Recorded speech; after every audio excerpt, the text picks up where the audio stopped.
tell you about a man named Mahāsatipaṭṭhāna and the advice given to him by the Buddha regarding pain. We will also meet Venerable Sariputra in this discourse as he gave a further exposition of the advice given by the Buddha.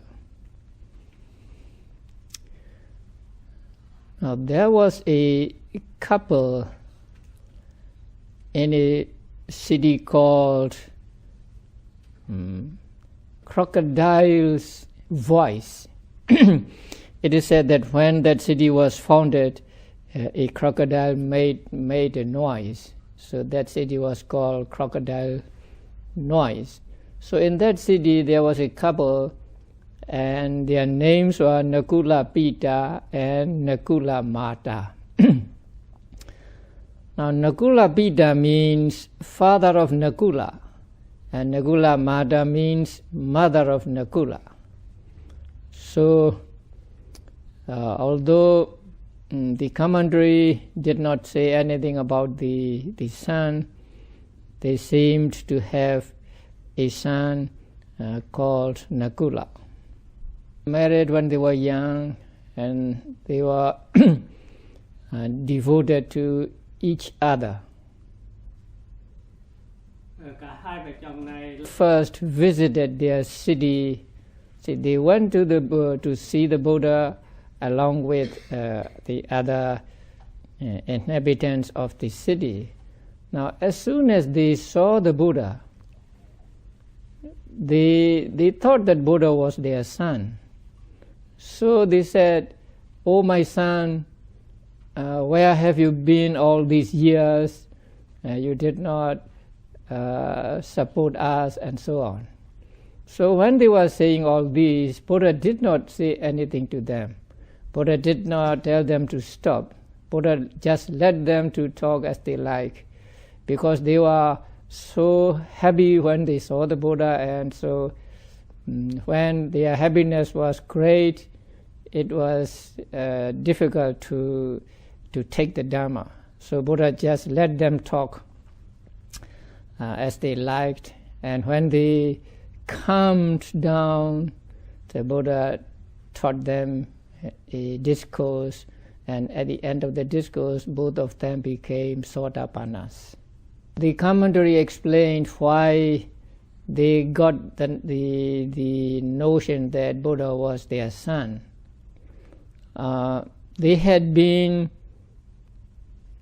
the mother and father of the Buddha or the Bodhisattva for 500 lives and consecutive lives in the past, and also they had been the Buddha's uncle and aunt for 500 more lives, and then how do you call the younger brother of a father?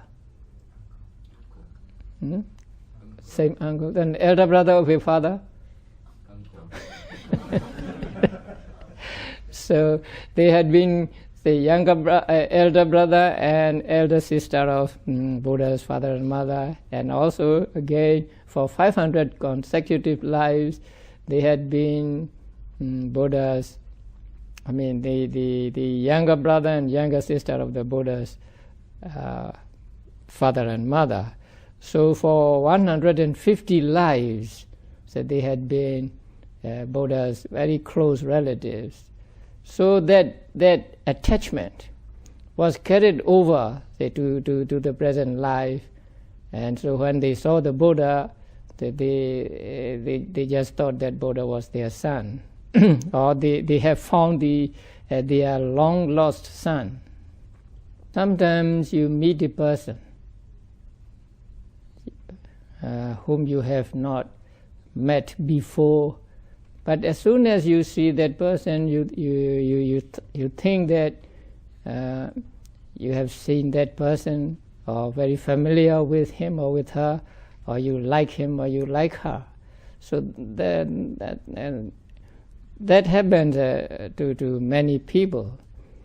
And I think that is because they had been together in the past. They may have been close relatives in the past, and so the attachment they had during their past lives was carried over to the present life. And so as soon as they saw each other, then they like each other, they are attracted to each other.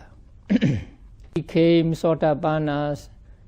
Buddha went on his journey to other places, and then it seemed that Buddha visited that place 2 or 3 times, and so every time Buddha went to their city, they went to the Buddha and talked with the Buddha and so on.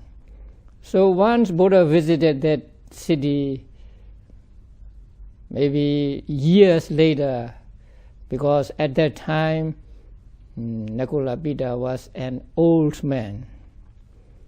So in this discourse, we find only Nakulapita, not his wife. His wife was not mentioned in this sutta, but in other suttas, the two were always mentioned together. So this time when Buddha visited the city of Crocodile Voice, Nakulapita went to see the Buddha. And when after he had paid respects to the Buddha, he said, "Bhante, I am now an old man. I have reached the third portion of my life." So maybe he was about 70 or 80 at that time. And he said, "I am always sick. And I get the chance to see you or your disciples who please me just once in a while. So now please give me some advice. Please give me some Dhamma talk." That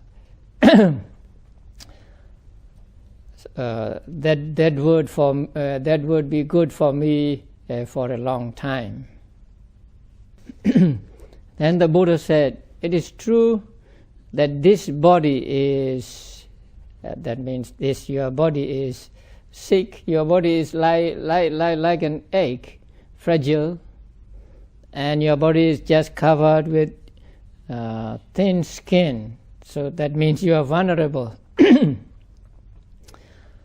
So a person who is holding such a body, if that person thinks that he is healthy, it would be very foolish of him. So that means we have this physical body. Although we think we are healthy, still there are many impurities oozing out of our body through the orifices, and so the body is said to be sick. And to say that I am healthy is just foolishness. So Buddha said, for one carrying this body, to claim just even for a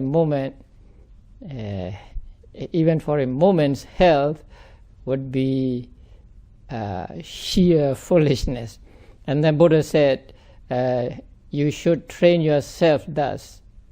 Though my body is sick, my mind shall not be sick. So this is the advice given to Nakula by the Buddha. He is sick.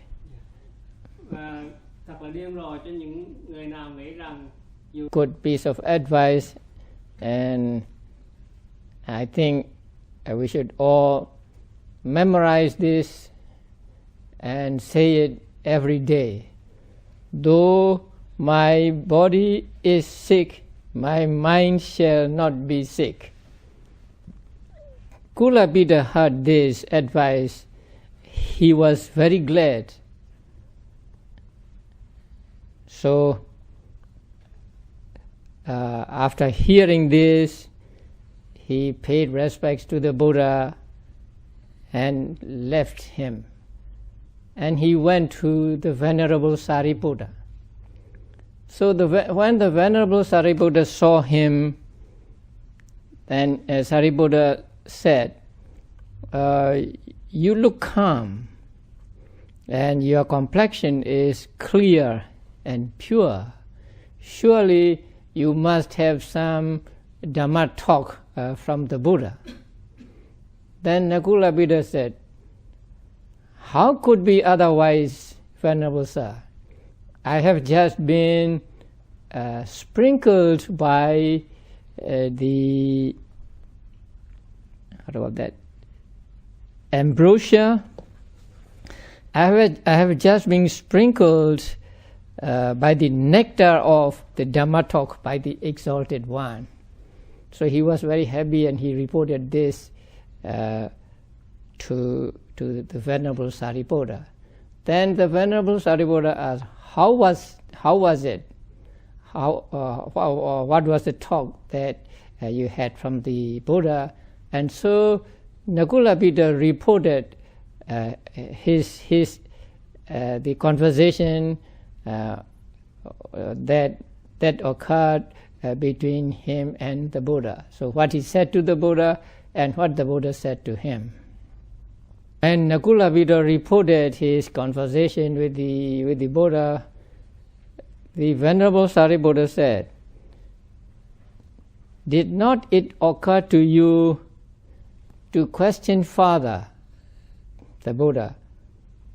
How far is body sick and mind sick, and how far is body sick and mind not sick?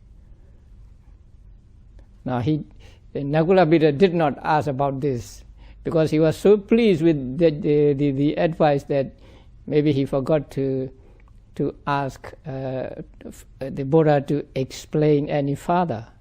So when Sariputta asked him, did you ask the Buddha about this? He said, I would have traveled a long distance to learn from you, or to learn from the Venerable Sariputta the meaning of this saying of the Buddha. So let the explanation of this saying be the responsibility of the Venerable Sariputta. So my responsibility is to listen to you. So please explain it to me, he said. So Venerable Sariputta said, then listen, pay good attention, and I will speak. And he explained to him about the body sick and mind sick, and the body sick and mind not sick, with reference to two kinds of persons. One who has the wrong view of personality, or wrong view about the existing aggregates, and the person who has no such wrong view. Advice: though my body is sick, my mind shall not be sick. Now, whenever we have pain, we always want to get rid of it. And we are depressed, we are angry, we may be crying, we may be grieved. So this is what most people do when they feel pain or when they are sick. But here Buddha said, you must train in this way, though my body is sick, my mind shall not be sick. So although you may be suffering bodily, do not let your mind suffer. So this is the advice given by the Buddha. But Buddha did not explain to him what to do so that only the body is in pain and not the mind. And by letting our mind become sick, we are actually making our condition worse. So first there is the sickness or pain in the body, and that is difficult to endure, that is one suffering. And then we are sorry about that pain, or we are grieved, we are depressed, and so there is another suffering for us. Now Buddha once describes such a person as a person who has been pierced by 2 thorns. First there is a thorn in his flesh, and then in order to take out that flesh he put another thorn in the flesh, and so he suffered twice. So in the same way, when we let our mind be sick, we are letting another thorn into our flesh. So the Buddha's advice is, though the body is sick, your mind should not be sick. So what to do so that our minds are not sick, although the body is sick? You all know what to do. Practice, practice mindfulness. The mind to be sick means the mind is associated with mental defilements. So when there is pain or sickness in the body, then the mental states that arise in our mind are sorrow, or anger, or ill will. And so letting our minds be contaminated with mental defilements is what we call letting our minds suffer, or letting our mind be sick. Following the advice of the Buddha, following the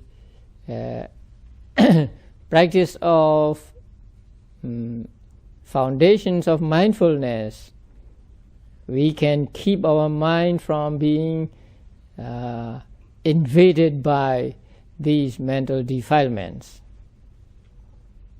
What we do when there is, say, pain in our body, so we concentrate on that pain and be mindful of it, or make mental notes as pain, pain, pain. So in the beginning there may be a little mental suffering, but as we get concentration, then we are able to watch the pain, and so we can avoid the anger and other, the depression, anger and other mental defilements from entering our minds.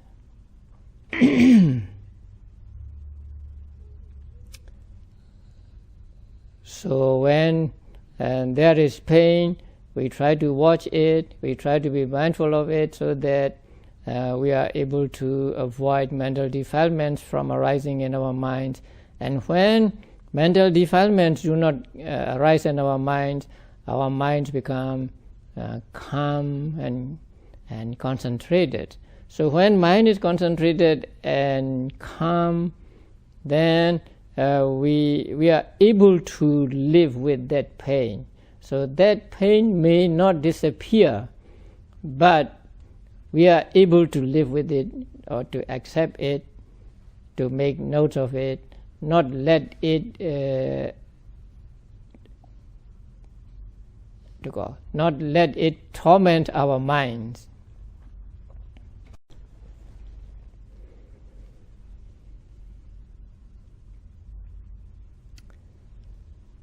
Now when there is pain in the body, the tendency is to do something to get rid of it. So we have the desire to get rid of it, and we make notes of the pain, or we try to be mindful of pain. But actually, to be mindful of the pain in this case is not to get rid of it, but to understand it fully. So that is a point we have to understand. If we make notes of pain with the hope of getting rid of it, and when it does not go away, we'll become frustrated. So we'll become more pierced by the thorn, and so our mind will become sick. In another sutta, Buddha said, monks, there are three kinds of feelings, pleasant, unpleasant, and neutral. And it is for the full understanding of these feelings that 4 foundations of mindfulness should be practiced. So according to that teaching, practicing the foundations of mindfulness on the feeling is not to get rid of it, not for it to go away, but to understand it fully.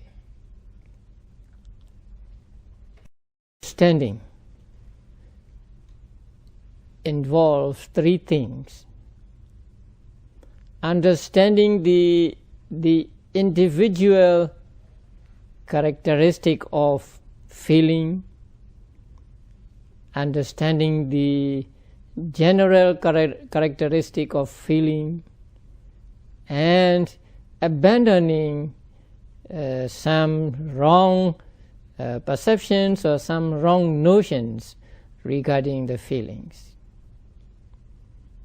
So these 3 things are called full understanding. When you watch, let's say, the pain and make notes as pain, pain, pain, you come to see that it is an experience of an unpleasant sensations in the body. So that experience of unpleasant sensations in the body is the characteristic of unpleasant feeling. Now, please understand that feeling is mental. When we say feeling, we mean the mental state or mental factor that is called Vedana in Pali. So when we say feeling, we mean the mental state in the mind. And with that mental state, we experience the sensation in the body. So what we call pain is a physical thing in the body, the material properties that go wrong. So when they are all right, we do not feel anything. We do not feel pain. But something went wrong, and so there is pain in let's say in the body, and we feel that, or we experience that pain with our mind. And when we experience that pain with our mind, there arises in our mind what is called feeling or Vedana. And when we watch pain, actually we watch that feeling, that experience of the pain in the body, of the unpleasant sensations in the body is the individual characteristic of unpleasant feeling. What is unpleasant feeling? So unpleasant feeling is the experience of the unpleasant sensations in the body. So when you watch pain and you say pain or paining, paining, paining, paining, you get this understanding that the unpleasant feeling is actually the experience of the unpleasant or undesirable sensations in the body. Its function, and that is, it depresses your mind. So when there is pain, you are depressed. So depressing the mind is its function. That also you may see when you watch the pain. And if you go on watching the pain, making notes as pain, pain, pain, or paining, paining, paining,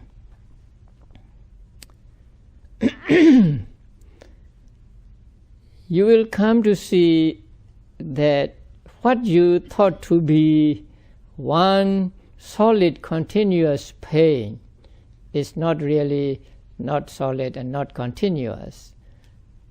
Just one pain arises and you are aware of that pain, or you make note of that pain, and then that pain disappears, and then noting disappears, and then there is another pain, and so there is another noting or mindfulness, and then there is another pain, and so on. So you see that pain is not one solid thing, and pain does not last for a long time. Pain arises and disappears, and then another pain arises, disappears, and another pain arises and disappears. So you see that pain arises and disappears, and so pain is impermanent. So when you see that pain is an impermanent thing, then you see the general characteristic of that pain. General characteristic means a characteristic common to all conditioned phenomena. So when you see that pain also arises and disappears, comes and goes, and so it is impermanent, you also see that pain itself is dukkha. Pain itself is oppressed by arising and disappearing. And you also see that you have no control over it. It comes and it goes by itself, and so there is the characteristic of non-atta there. Non-atta means not atta, and also having no control over it.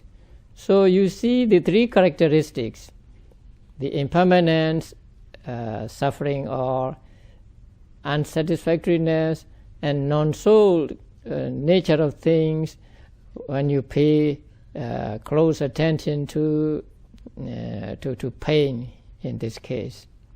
When you see the pain as impermanent, suffering and no soul, and you are able to discard the wrong notion that pain is permanent, or pain lasts for a long time. So when you are able to see the general or common characteristics of pain, you are able to live with it. You do not feel any ill will, you do not feel any sorrow, or you do not feel any depression regarding that pain. So although pain may still be there, you can accept it, you can live with it. That means you can keep your mind free from mental defilements such as anger. Buddha said that with regard to pleasant feeling, the inclination to greed should be abandoned. With regard to unpleasant feeling, the inclination to anger should be abandoned. And with regard to neutral feeling, the inclination to ignorance should be abandoned. Now, when you pay just close attention to the pain, or you make notes of the pain and you see pain as impermanent, you are able to prevent anger from arising regarding that pain. And so that is, you are abandoning anger regarding that pain. So if you see pain in this way, if you see the individual characteristic, common characteristic, and if you are able to avoid anger regarding that pain, you are set to understand the pain fully. So for that full understanding, see, we practice mindfulness on pain. Of course, pleasant feeling and neutral feeling also should be observed. But here in this sutta, since Nakula Buddha said he was always sick, Buddha talked about only the painful feeling or about pain. So with regard to pain, when it arises, we just try to be mindful of it, or we just try to live with it. And when we try to be mindful of it, our intention is not for pain to go away or not to get rid of it, but to fully understand it.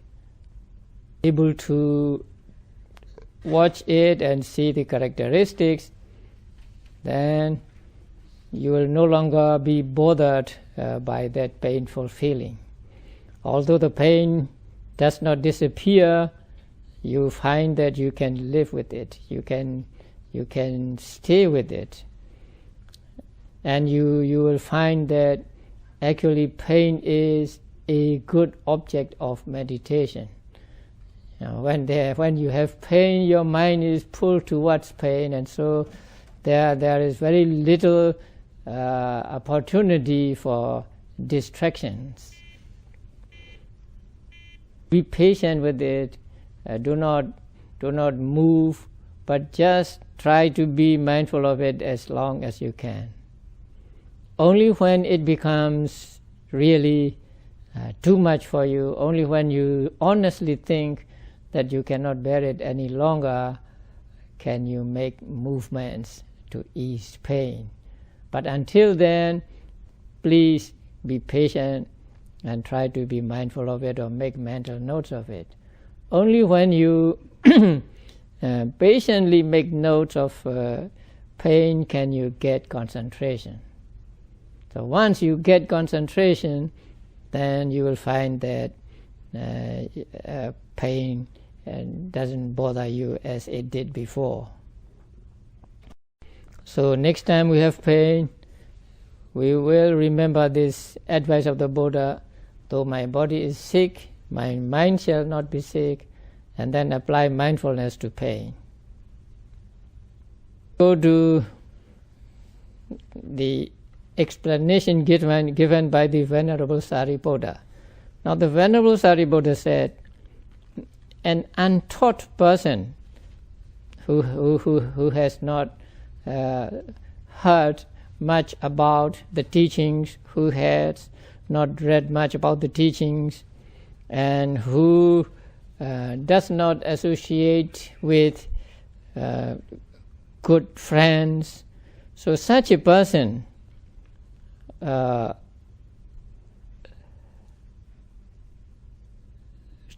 takes this body, or takes takes matter as self, or he may regard the self as having, let me use the word rupa in Pali. So rupa is not just the body. Rupa is material properties. So such a person who is not trained, who is not familiar with the teachings of the noble ones, regards how shall I say? Regard the rupa as self. Now that is one way of regarding. Or he may regard the self as having rupa. Or he may regard rupa as being in self. Or he may regard the self as being in rupa. Now there are four kinds of wrong views about, say, the first aggregate. Rupa is atta, and that is one thing. And then atta has rupa. Second thing. And then Rupa is in Atta. And the fourth is the Atta is in Rupa. So there are different kinds of wrong views about Rupa and Atta. A person regards Rupa as self, that means he sees Rupa and self, or Rupa and Atta, as one and the same thing. So just like he sees the flame and the color of the flame as just one, so he also sees the Rupa and Atta as just one. So the first wrong understanding is Rupa is Atta, like the flame and its color. Wrong view is Atta has Rupa, like a tree having a shadow. So here Atta and Rupa are different. In the first, Atta and Rupa are the same. Now he takes Atta and Rupa as different, and the Atta as having the Rupa, like a tree having a shadow. Or he may take Atta he may take Atta as some receptacle or some vessel, and Rupa as something in the vessel. So in this case, he is taking Atta and Rupa as different, but Rupa, he sees Rupa in Atta, like he sees smell in a flower. He may also think that Atta and Rupa are different, but this time he sees Atta residing in the Rupa. So seeing a gem, like seeing a gem in a casket, in a box. In ways people see or regard Atta and Rupa. So the first is Atta and Rupa are the same, and the other three are Atta and Rupa are different. But the second is Atta having the Rupa, and the third is Rupa in Atta, and the fourth is Atta in Rupa. So they see in different ways that I am the Rupa, or Rupa is mine. So he is possessed by this idea, or he takes that I am the Rupa, or Rupa is mine. As he is possessed by this idea, his body alters and changes. So due to the body altering and changing, sorrow, grief, and other mental defilements arise in his mind. That means, although he thinks that he is the Rupa, or Rupa is his property, that means he can have control over it,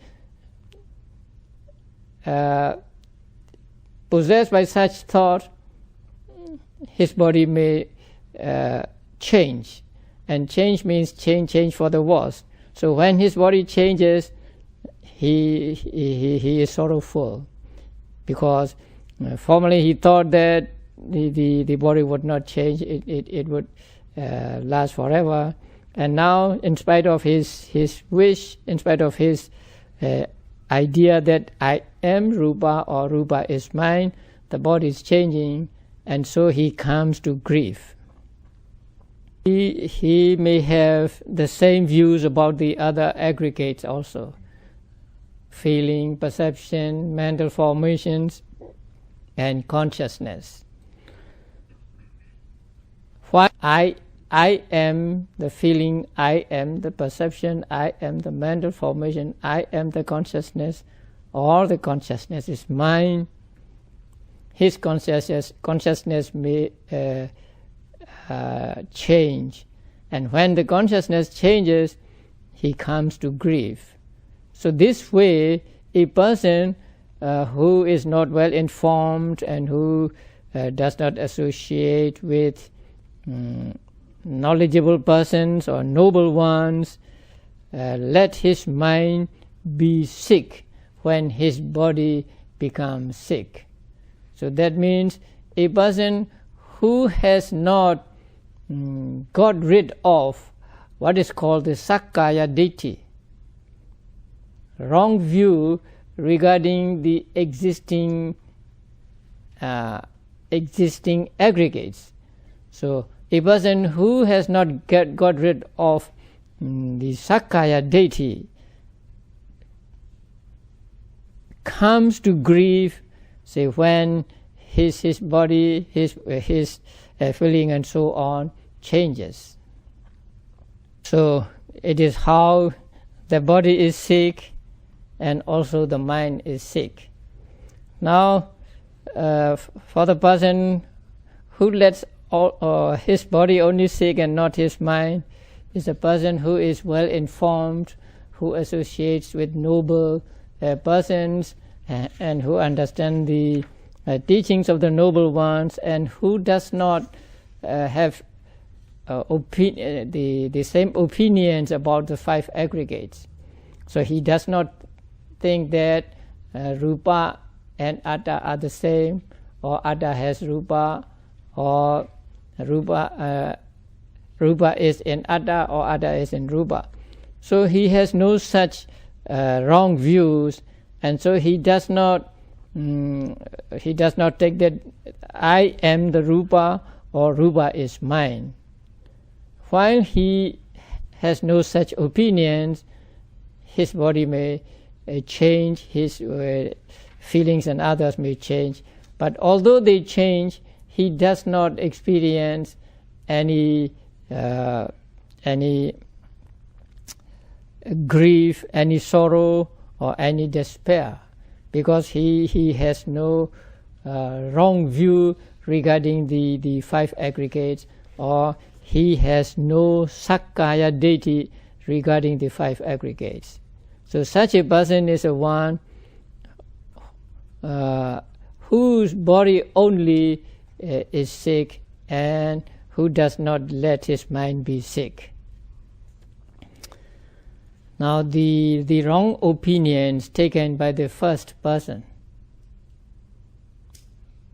are what are called 20 Sakkaya Ditthis, 20 wrong views regarding the existing aggregates. They are 20 because there are 4 modes for each aggregate. For the rupa aggregate there are 4 modes, and for the feeling aggregate also there are 4 modes, and so on. And so there are 20 of them, and they are called 20 Sakkaya Ditthis. And the 20 Sakkaya Ditthis can be eradicated only when you become a Sotapanna. So when a person becomes a Sotapanna, he eradicates the Sakkaya Ditthi or any kind of wrong view and also doubts. So a Sotapanna is the one who does not let his mind suffer, although his body is suffering. But actually, it is only the Arahant who can do that perfectly, because Sotapannas still have some mental defilements remaining. Sakadagamis also remaining. Anagamis also there are some mental defilements remaining. So the most perfect one who can follow that advice given by the Buddha is an Arahant. We do to get rid of Sakkaya Ditthi. Again, we practice Vipassana meditation. So by the practice of Vipassana meditation, we can understand fully the nature of feelings here in this order, the painful feelings. And when we understand these feelings fully, then we are able to keep ourselves from being, keep our minds from being tormented by the mental defilements, although our bodies may be suffering.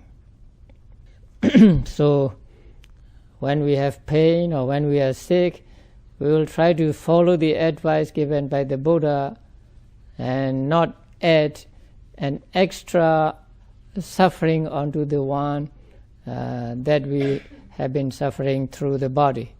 So by following that advice, that means by the practice of mindfulness meditation, we will be able to manage pain. We will be able to live with pain, and we will be able to keep ourselves from our minds from being tormented by anger and other mental defilements when we have pain. Note is, we cannot run away from pain, or we cannot avoid pain, but we can avoid mental defilements that would arise from that pain, or that would arise depending on the pain. So it is possible to prevent mental defilements such as anger and depression by the practice of mindfulness or Vipassana meditation, although we are helpless against physical pain, because since we have this physical body, there will always be pain. We will always experience pain, and not to speak of ourselves, even the Buddha still suffered bodily pain as long as he lived. To remember this Buddha's advice: though my body is sick, my mind shall not be sick. So we will say it many times a day, and especially when we have pain or when we are sick, we remember this saying and try to live according to this advice. Though my body is sick, my mind shall not be sick. Okay.